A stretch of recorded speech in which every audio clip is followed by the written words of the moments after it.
los televidentes que siempre nos siguen en este que es su programa Ni Más Ni Menos. Ni Más Ni Menos es una producción de Ramón Arturo Méndez y Zarzuela, el tipo de ahí de Caimito del Hospital, y se transmite de lunes a viernes de 7 a 8 de la noche por este canal 58 de Televiaducto S.A. Hoy es miércoles 25 de septiembre de 2019, un día lluvioso, tapones, hacen quedar mal a cualquiera y esa es una realidad palpable la nuestra. Ahora fue que pudimos llegar a este canal con la lluvia.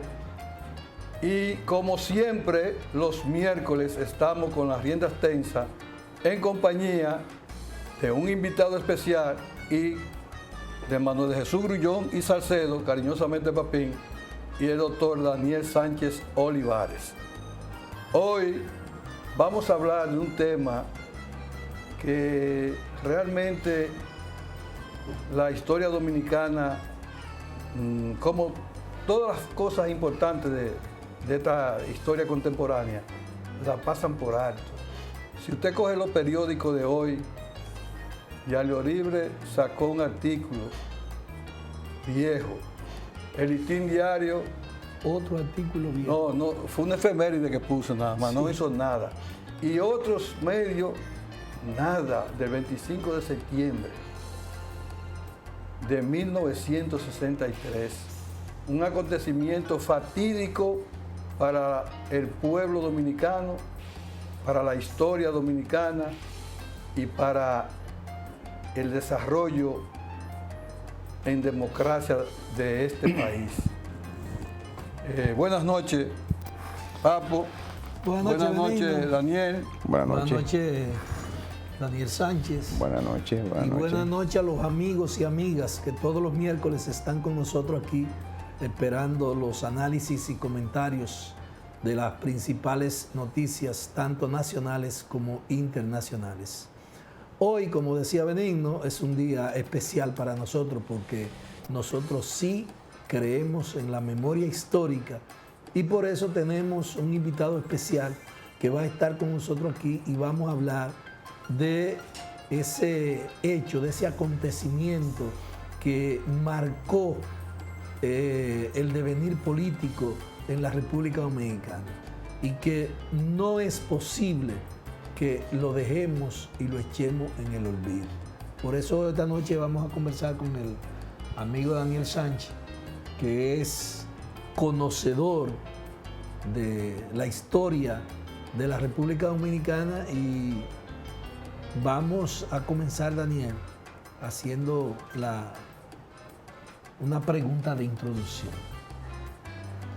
Decía Benigno que, y yo lo revisé en Libio, todos los titulares de los periódicos, y correctamente, como decía Benigno, solamente el Diario Libre y el Listín publicaron una pequeña reseña de ese hecho, de ese acontecimiento. Según tu punto de vista, ¿por qué tú crees que en la República Dominicana los grupos de poder, el Ministerio de Educación, el Ministerio de Cultura, el mismo partido que está en el gobierno, que es hijo de la experiencia política de Juan Bosch, ¿por qué tienen el interés de borrar la memoria histórica del pueblo dominicano? Bueno, buenas noches ante todo, ¿verdad? Y agradecido de que ustedes me den la oportunidad de referirme a la población, ¿verdad? Con un tema tan importante y tan olvidado, como dicen ustedes. Obviamente que la sociedad dominicana, como en otras sociedades actuales, se le está enseñando, se le está educando para olvidar. Y obviamente que estos eventos históricos de tanta contundencia, ¿verdad? Lo mejor es, hay un sector de la sociedad, hay un sector del poder que piensa que lo mejor es no dedicarle tiempo, porque pareciera tiempo perdido, Obviamente que eso no responde a la realidad porque la sociedad tiene que conocer su historia. Posiblemente hoy los profesores en los colegios, en las escuelas y en las universidades, ¿por qué no?, ignoraron referirle a los estudiantes este tema de tanta importancia histórica para la vida política, económica y social dominicana. Y esa ignorancia no es fortuita, no es planificada. Sí, se nos está educando para no pensar y obviamente el resultado de eso es olvidar. Ahí afuera tenemos un sistema de educación que nos arrastra a eso. Los grandes eventos no importan, es el posmodernismo en su ejecución. El posmodernismo sostiene que ya los grandes eventos históricos no tienen trascendencia ni importancia. Pero de esa manera encontramos a nuestros muchachos en la escuela, a los estudiantes de la universidad, a los profesionales que están saliendo de nuestras universidades, ignorando eventos históricos tan importantes como fue el acaecido el 25 de septiembre del año 1963, cuando un grupo de hombres con malos sentimientos y endorsados por sectores de malos sentimientos, ejecutaron, promovieron en contubernio con las autoridades, con los organismos de seguridad de los Estados Unidos, un golpe de Estado cuya consecuencia posiblemente estemos sufriendo en la actualidad. Esa es nuestra realidad, esa es la realidad de ese hecho. Pero decía alguien, pero esto no quiere decir que debemos olvidar, que nosotros debemos sumarnos a este estado de olvido, no. Por el contrario, yo pienso que ustedes merecen un elogio cuando de una manera tan directa se comunican con la población y le dicen que un día como hoy, hace 56 años, un intento de gobierno democrático encabezado por el profesor Juan Bosch, el primer gobierno democrático después de la dictadura de Trujillo, fue aniquilado justamente por sectores muy atrasados de la sociedad. Y queremos que la población lo recuerde, lo entienda y que el año que viene posiblemente nos organicemos algunos eventos donde los estudiantes de los colegios y de las escuelas puedan participar y puedan ver este hecho de manera más cercana. Bueno, Daniel, realmente todos los fenómenos sociales tienen causa y tienen consecuencias. Juan Bosch gana las elecciones en 1962, un 20 de diciembre. Se posesiona como presidente, o se juramenta como presidente, ¿verdad?, el 27 de febrero del 63. De 1963. El post-trujillismo seguía en pie. La fuerza retrógrada, como siempre hemos tenido en la política dominicana desde 1844 hacia acá, comenzó inmediatamente a calificar a Juan Bosch de comunista y a sus parte de su gabinete.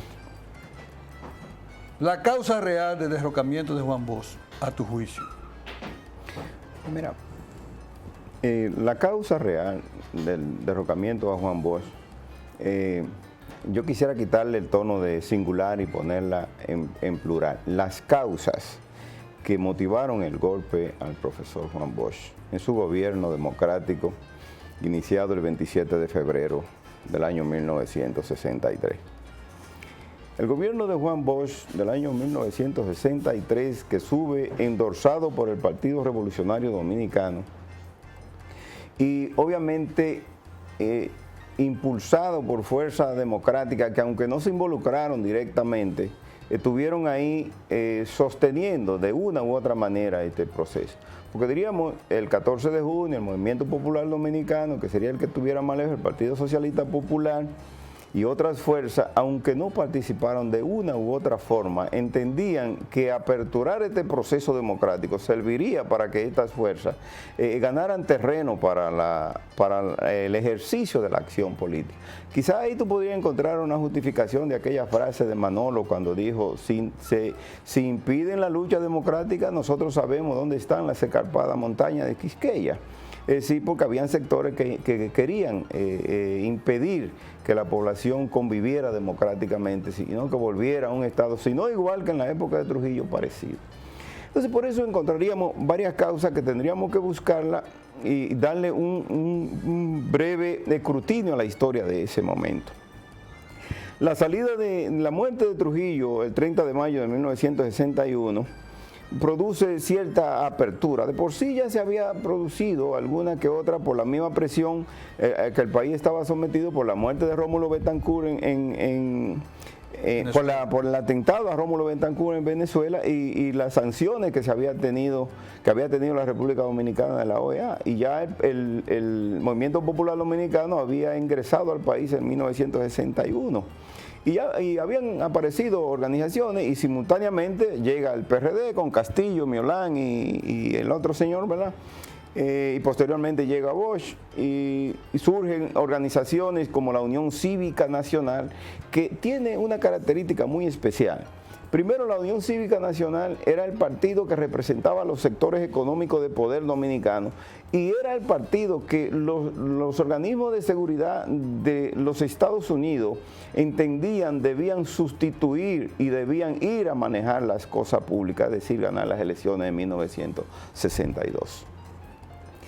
Pero teníamos... Con Viriato Fiallo a la cabeza. Con Viriato Fiallo a la cabeza, pero teníamos entonces un problema. Era el trujillismo sin Trujillo. Sí, pero teníamos un problema. Teníamos a Joaquín Balaguer, que quedó como el último presidente títere del gobierno de Trujillo.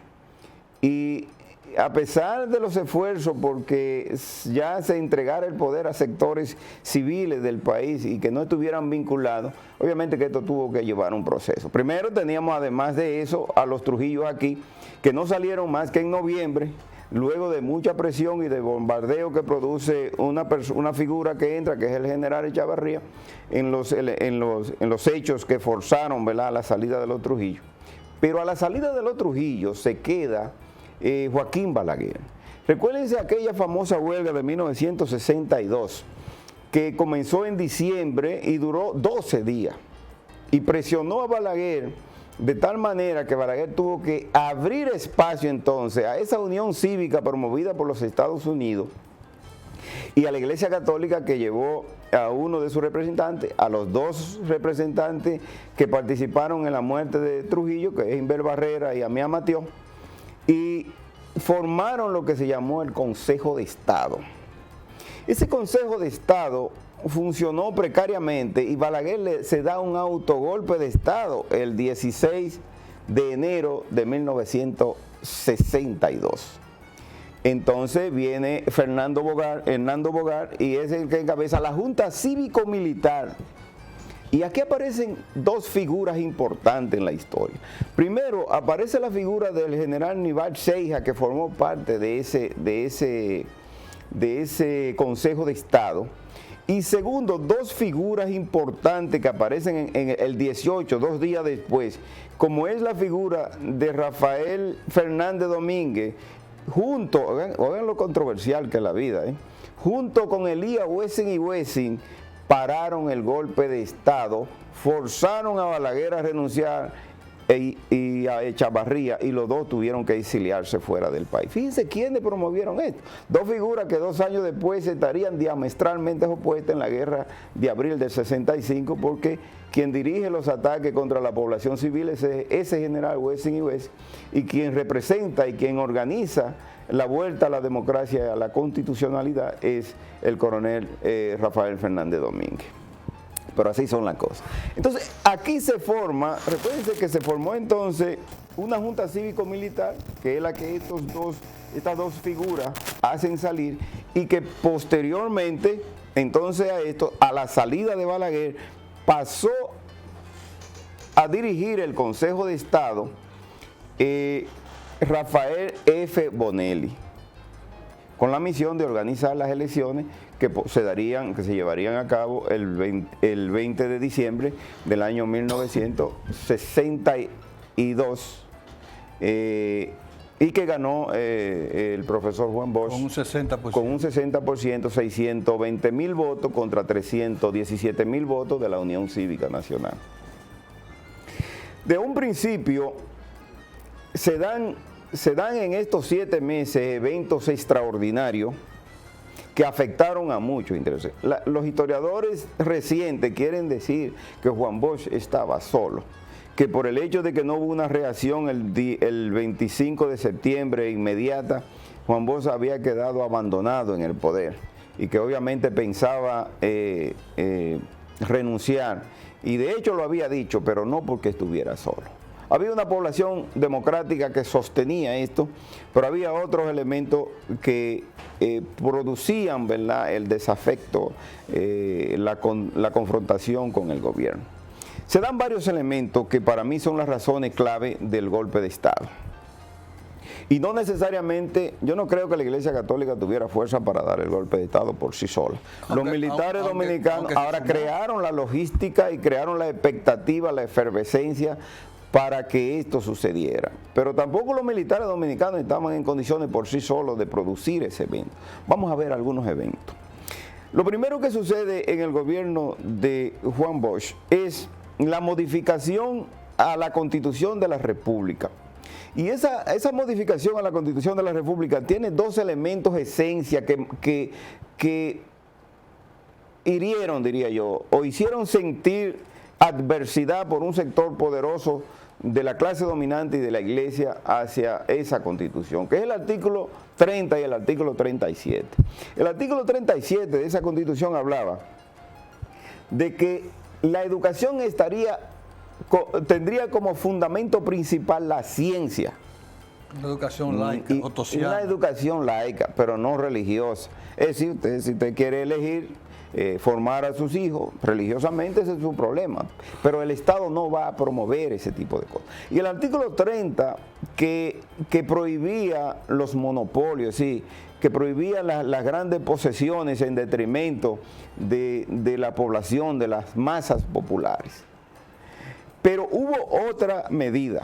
Recuérdense de la ley Tope, que fue la que puso límite a la comercialización azucarera, que era la mayor que se hacía, y que afectó a dos sectores de importancia de la vida nacional, como fueron a los Vicini y al grupo Romana, Central Romana, que se vieron duramente afectados por esta medida, por el tope.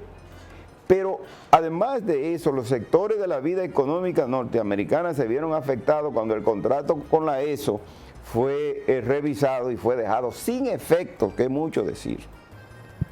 Hay otras razones que tendríamos que pasar horas, ¿verdad?, discutiéndolas y no necesariamente estar de acuerdo con ellas, que pudieron. Pero según Juan Bosch y algunos escritores recientes, dicen que el evento principal, y Juan Bosch sostiene eso en una de las conferencias que dio, fue que la comunicación que el canciller de la República, Héctor García Godoy, mandó al secretario general de la OEA, donde denunciaba que León Cantave, aquel general haitiano que cruzó la isla, tenía campos militares en la República Dominicana, que estos campos eran promovidos por los Estados Unidos, y que al ser promovido por los Estados Unidos, si esta carta llegaba a la OEA y se hacía la denuncia, los Estados Unidos iban a quedar muy mal parados frente a este evento. Porque lo que decidió... perdón, Daniel, porque eran centros de conspiración... De entrenamiento. Bueno,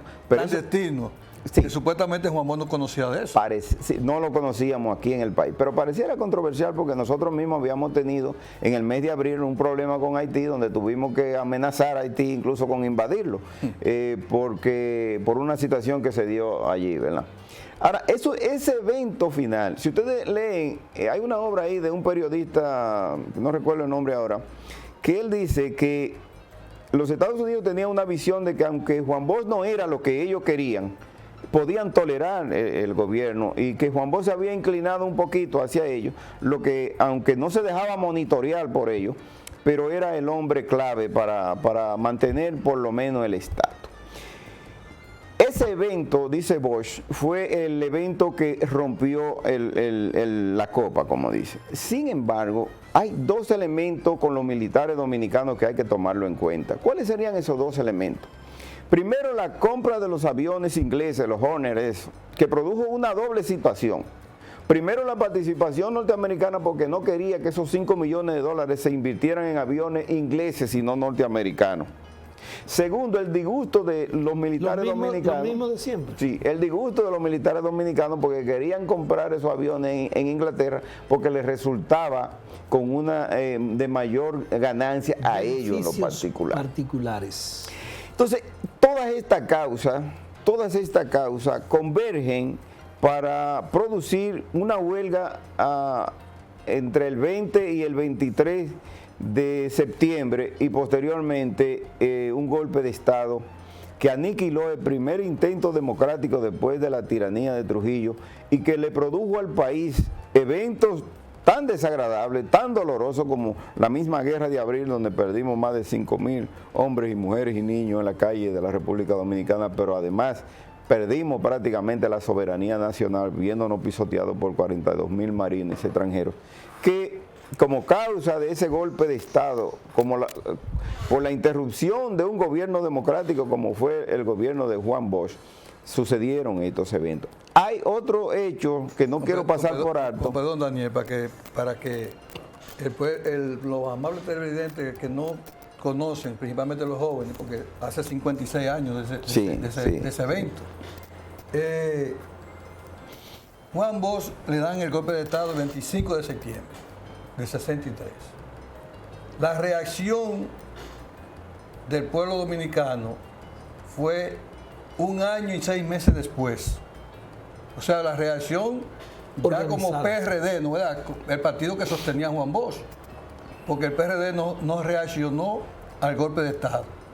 Quien reaccionó al golpe de Estado fue el Movimiento Revolucionario 14 de junio, con Manolo Tavares Justo, que su sangre y su sacrificio fue que indignó al pueblo dominicano y mantuvo la llama de la dignidad y la lucha por el retorno de la constitucionalidad. Que eso fue el soporte moral que la gente dice, bueno, pero Manolo se inmoló, pero si Manolo no hace eso, el pueblo dominicano no reacciona tampoco.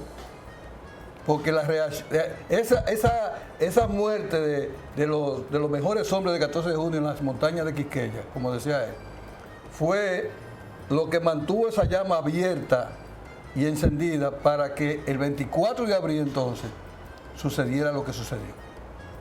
¿Qué tú dices de esa situación?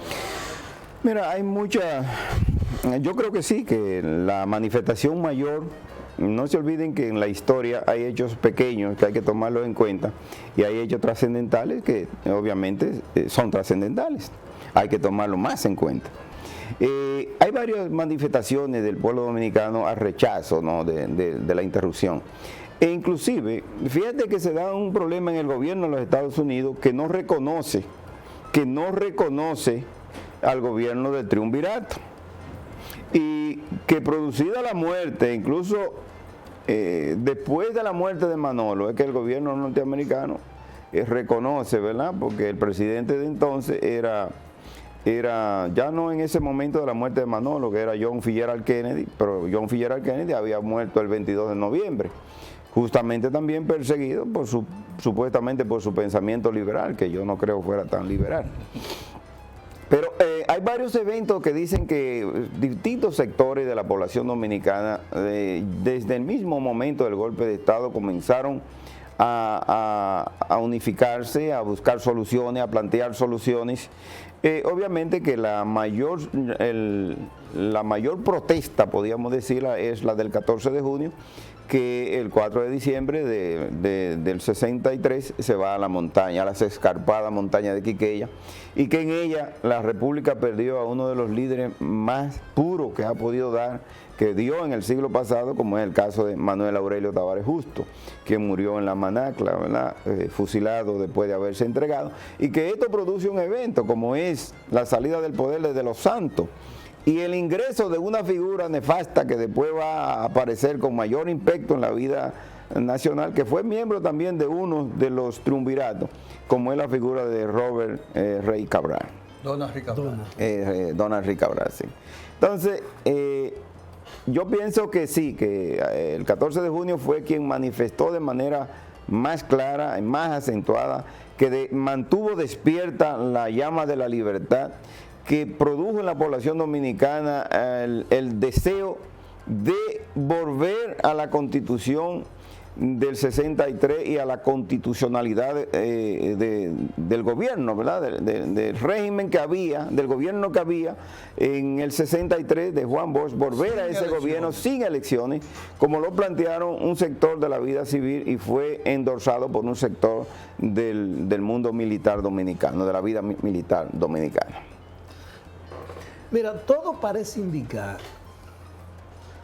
que la conspiración en contra del gobierno de Bosch se inició mucho antes incluso de la juramentación. Desde que Bosch ganó las elecciones el 20 de diciembre,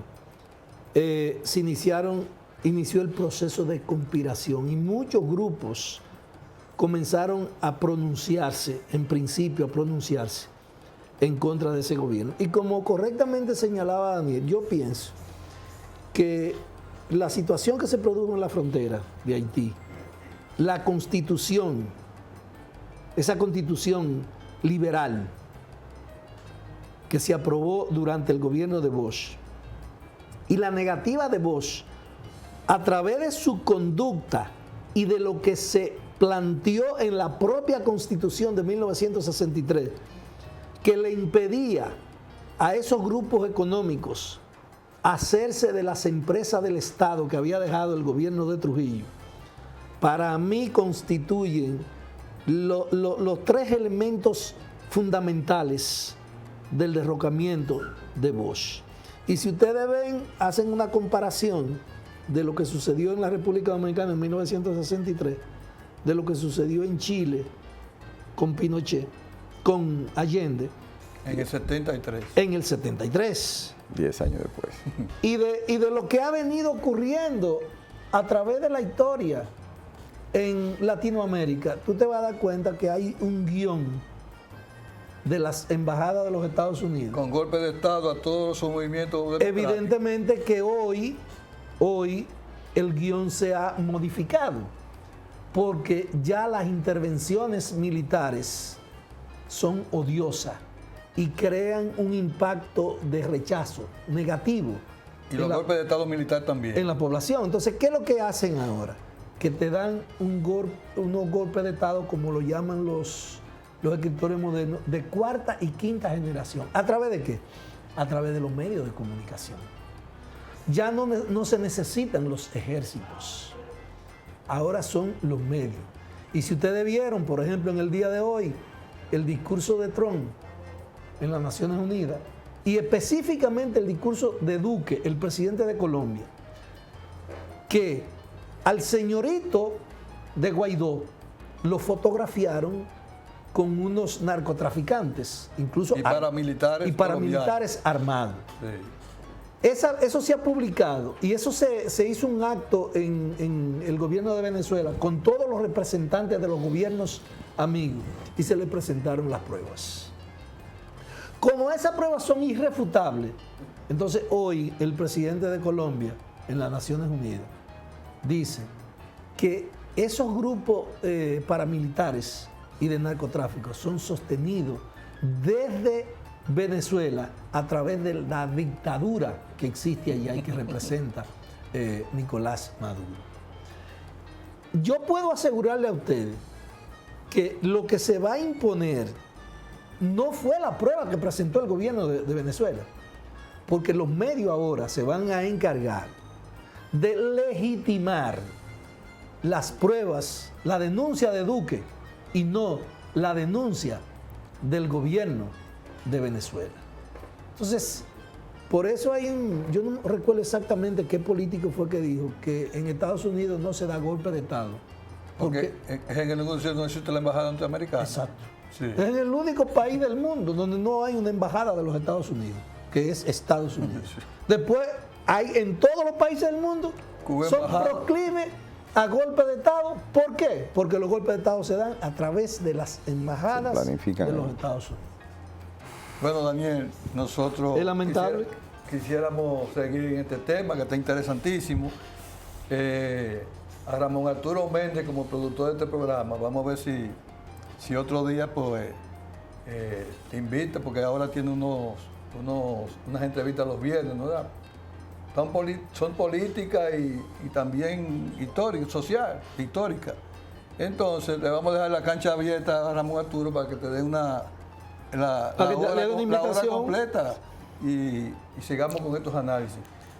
No sé si tú querías precisar algo en 30 segundos, porque ya el tiempo... No, llamar a los jóvenes que de nuestra sociedad que se interesen por estos temas, que es nuestro país necesita que pensemos, que afuera estemos pensando, que en la casa estemos pensando, que en la escuela estemos pensando, que nos convirtamos en ciudadanos responsables y que aportemos al crecimiento en todos los órdenes de la sociedad de la que somos parte, que aprendamos a amar a nuestro país, como lo amaron aquellos hombres de ayer, que nosotros tenemos todos los medios a nuestro alcance y tenemos nuestro país ahí que espera por nosotros. Bueno, con esto terminamos, ni más ni menos, y mañana, dentro de la justicia, con Nino Jesús Muñoz, Cherner Calcaño y Rosa Paula García. Buenas noches y sigan con el canal 58.